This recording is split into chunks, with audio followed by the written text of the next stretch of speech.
Welcome to the discussion on the geometric series. Okay, so if you know the geometric sequence, so it is, what's the nth term going to look like in that geometric sequence, which basically you're starting with some term number 1, so that's t1, and then all you're doing is you're just scaling that term, so you're multiplying it by exactly the same ratio continuously. Okay, and it can be a ratio that's bigger than 1 or smaller than 1, and you continue on. So I will assume that you understand the geometric sequence, and if you don't remember it, okay, I'll put up a link up above because I did a video just prior to these ones. So in here, what our interest is going to be is, just like for the arithmetic series where you want to be able to sum up the first n terms, that's what we want to do for the geometric sequence as well. So we basically want to take the first n terms of the geometric sequence and then sum them up together. And how will we do that? Well, we do have from the geometric sequence the actual equation for the nth term, that we are interested in. So we can find any term that we like, the 10th, the 20th, the 100th, whatever it may be, so long as we know the first term and we know what the ratio is. Okay, so the ratio will be referred to as R in here. Okay, that's what we will have. Now, if you want to be able to get the sum, okay, I'm going to refer to the sum as S, okay, of the first n terms in this geometric sequence, then what we're going to be faced with is basically just adding up the different terms. So term number 1 would have been just t1, and then we would have said, okay, let's add up term number 2. So term number 2 is going to be t1 times r. Okay, term number 3, which is going to be t1 r2 plus, okay, and it continues on to eventually term, let's say n minus 1. Okay, so that's going to be t1 r to the n minus 2, and then term number n, which is going to be t1, and that's going to be r n minus 1. So this all looks great. We see that they all share a t1 in between themselves. Okay, so that's nice. They have a ratio of r, and it's continuously growing, that ratio, right, until it gets to the last nth term, which is going to be r n to the minus 1.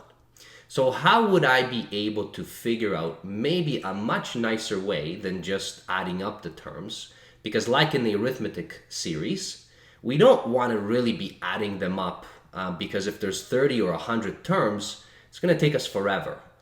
So there is a little bit of a trick when you're trying to find the general expression for the summation, and that expression is actually pretty neat.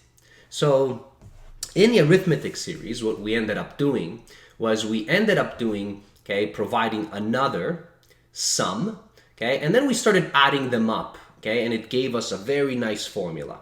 Now, unfortunately, we can't do the same trick we did with the arithmetic series here, but we can do something, which is going to help us quite a bit. And so I'm going to show you what that is. So here is our sum, and now what I'm going to do is I'm going to do this again. So I'm going to take the exactly same thing. So I'm going to say Sn.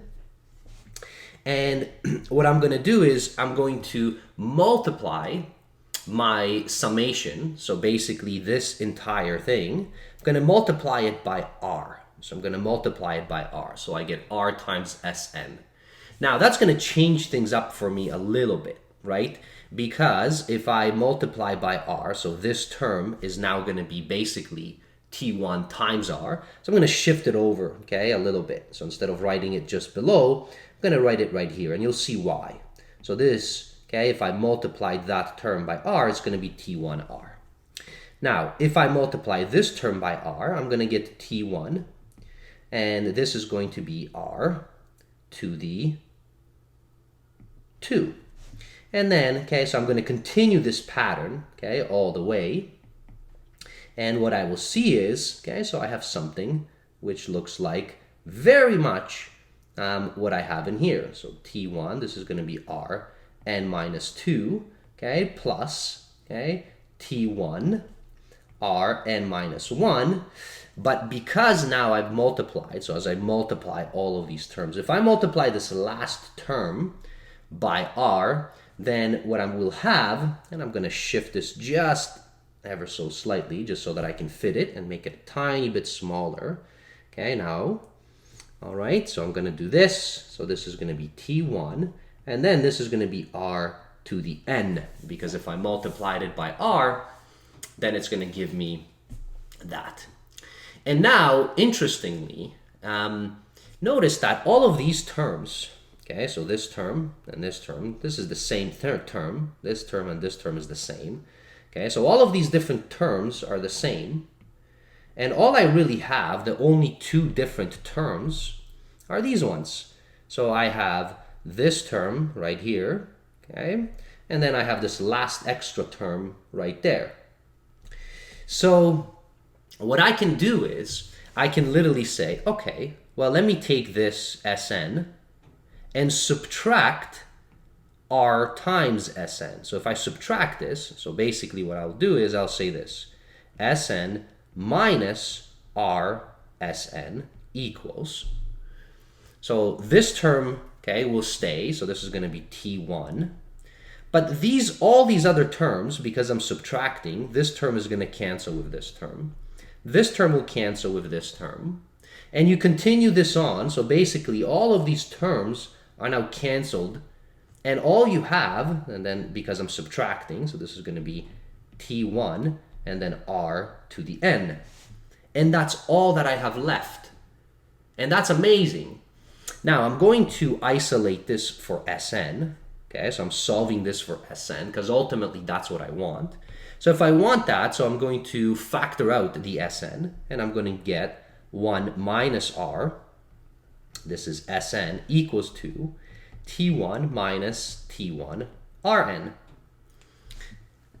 And now dividing both sides, so I'm going to divide both sides by 1 minus r, basically isolates for my Sn. So Sn is equal to this expression, which is amazing.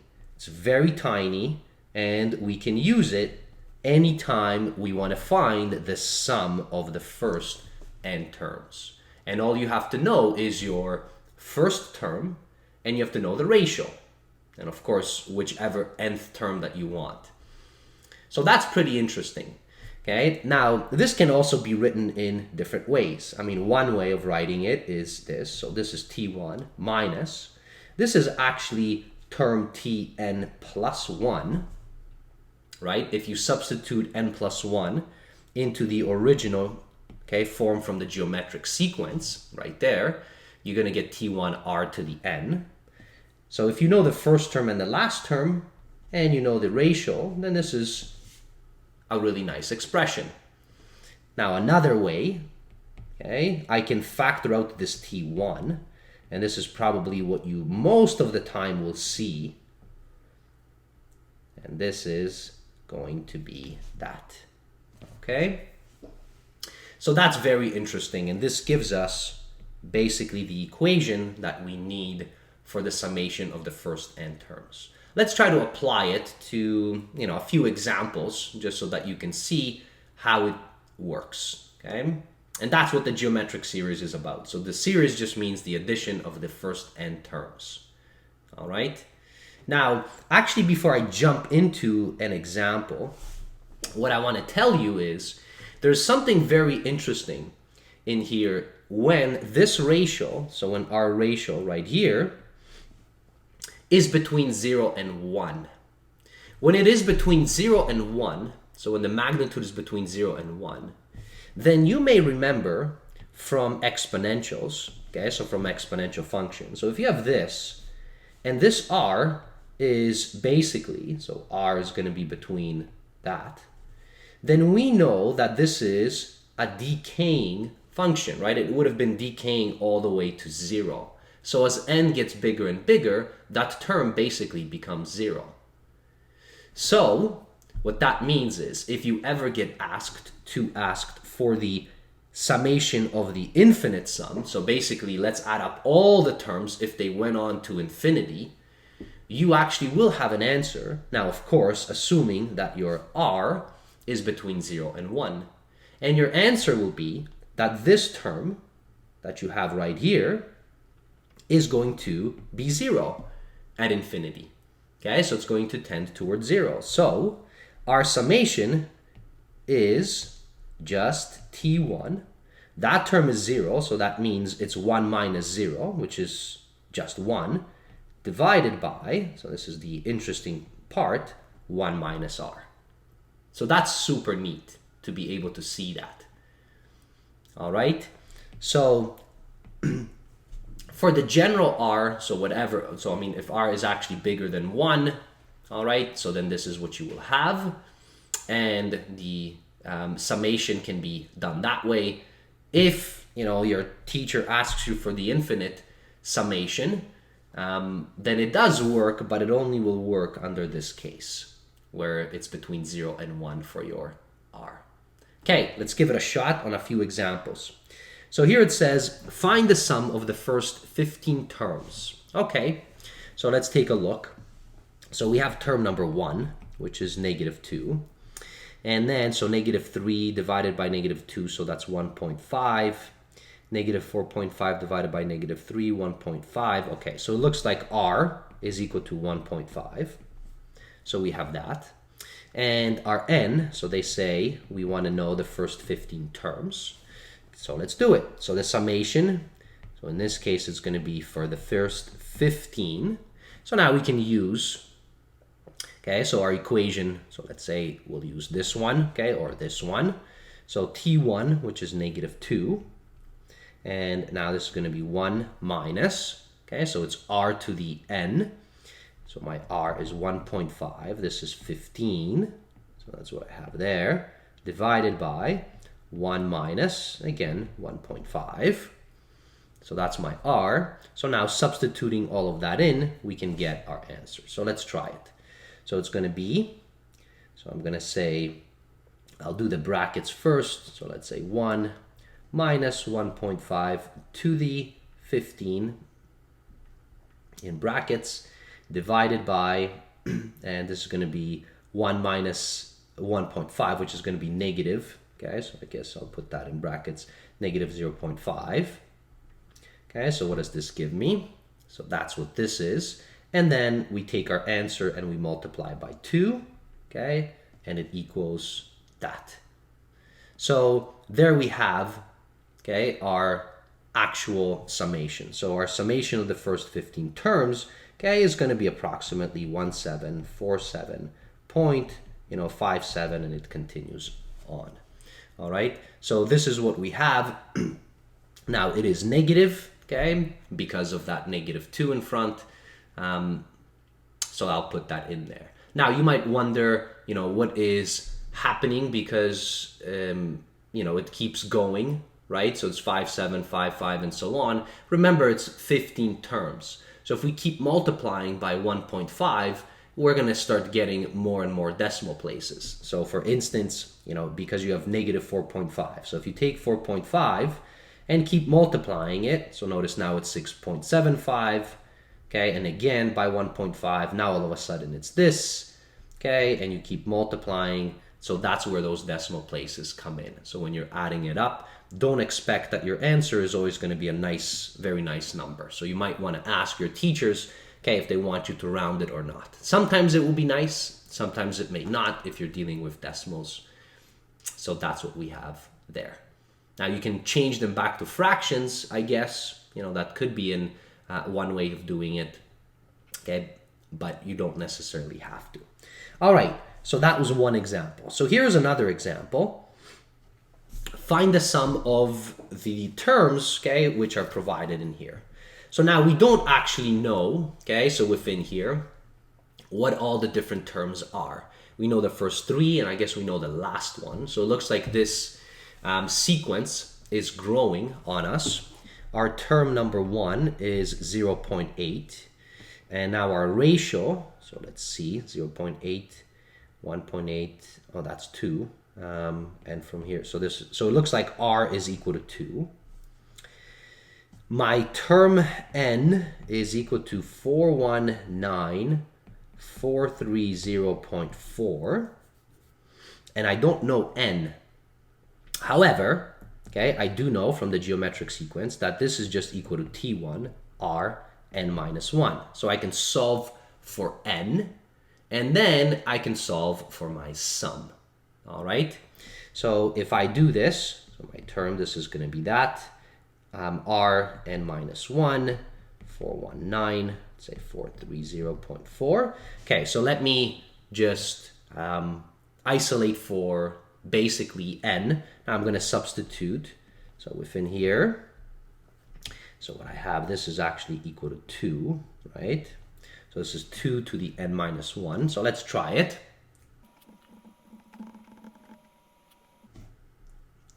Okay, so now because we're solving for n, and n is in the, it's an exponent, we can utilize logs, right? So, you know, from logs in terms of solving, okay, so within here, so let's solve this thing. So it's going to be n minus 1, which is equal to, it's going to be log, okay, of 524,288 divided by log of 2. All right, so we can try to see what that will be. Let me clear it. You can use log or ln, it doesn't matter. So log, so 524,288, all right, divided by log of 2 equals, so that's 19. And so what we have is it's going to be n minus 1 equals 19. Bring this 1 over on the other side, and it's going to be 20. So now we have our n. Now that we do have our n, we can find out what the summation is. So this is the summation of the first 20 terms, which equals 2. All right, and now we can go back. And so we are going to use our equation. So I can use, once again, I can use, you know, this equation right here. So T1, and then I know my R, which is 2, and I know my N, which is 20. So I'm going to do that. So for this one, so it's T1, 1 minus, this is going to be 2 to the, this is going to be 20 divided by 1 minus 2. Okay? And we can now substitute this in and find out exactly what our answer is. So let's do that. So I have, let me do it all in whole. So 0.8 times 1 minus, so 2 to the exponent of 20. We close the brackets here. And then this whole thing will be divided by, I guess, -1. Okay, so I'm not going to do that. I'll just put this. So my answer, so summation is 838,860. All right, and there you have it. Okay, so that's another neat example that you can use this for the geometric series. Here's a last example, and this kind of goes back to that infinite sum. So when you're dealing with infinite sums, really this only will work if you notice that the rate, so R, is basically between 0 and 1. All right? So whatever that ratio might be. Now the ratio could also be negative, remember? So it will just alternate between signs, that's okay. But as long as your magnitude of the R is between 0 and 1, we want to be able to see that it goes towards 0. So in here, so let's see what we have. We have 326 is our first one. So let's do the ratios. 81.5 divided by 326, 0.25. Okay, let's just double check here. So 20.375 divided by 81.5. Okay, so it looks like our R is 0.25, or we're basically dividing by 4 every time we're moving over.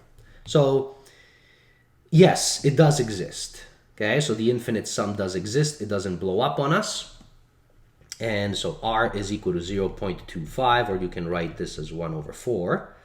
It's the same thing. Our term 1 is equal to 326. right? So this is what we have there, which means that the sum, so the infinite sum, if you were adding this up, it's your term 1 divided by 1 minus r, okay? And that comes from, so that discussion right here.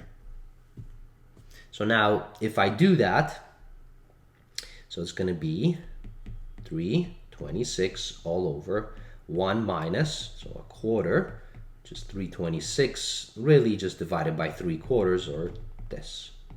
So what does that equal? So 326 divided by 0.75, and so that's 434, and it looks like 2/3. And that would have been your sum. So that's super interesting that you can actually do it, and that's what the summation will be if you kept adding them up forever.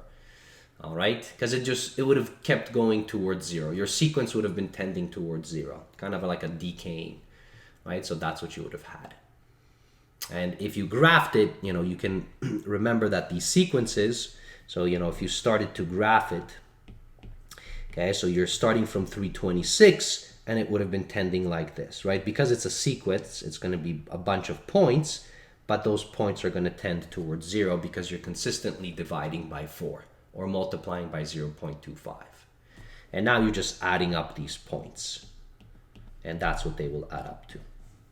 All right, thanks for watching. We'll see you in a future video. Bye, everybody.